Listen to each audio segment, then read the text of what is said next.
Hello, I've been invited to talk about a piece I've performed for the Inside track. And my name is Diane Daly and I'm a member of the Irish Chamber Orchestra.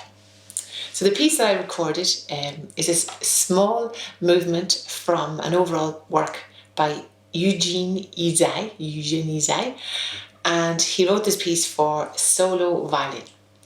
And it's really a wonderful depiction of kind of how descent of obsession can lead into madness and deep sadness and death, into hell.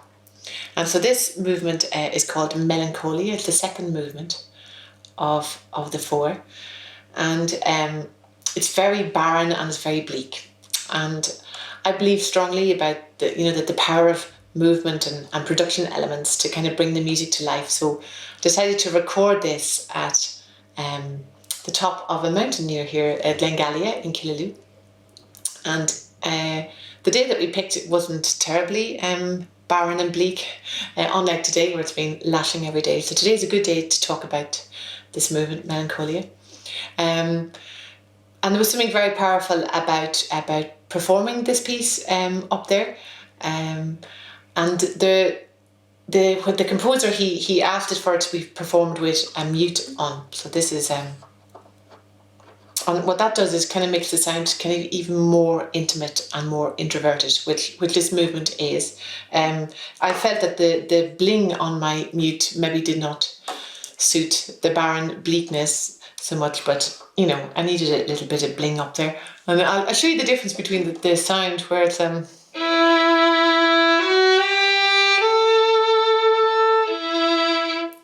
this is what it sounds like when I put the blingy mute on.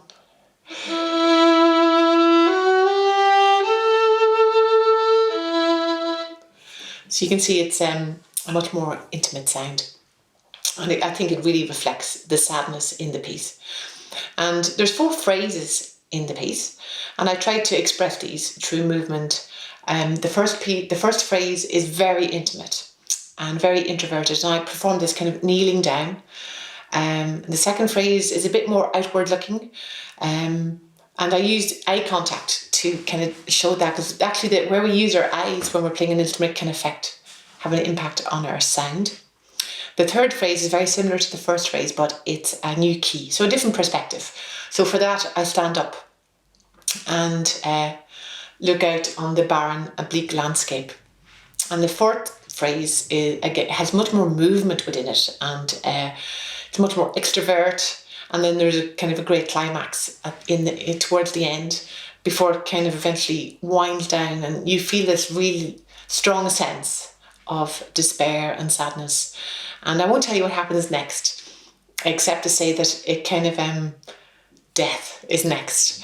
And so this is just a little taster of this piece. It's a really cool, exciting piece, and I'm performing it as part of the Killaloo Chamber Music Festival. So that's happening on the first weekend and during the bank holiday. So for further information, you can look up the KillalooMusicFestival.com, and I hope you enjoy the recording. Thank you very much.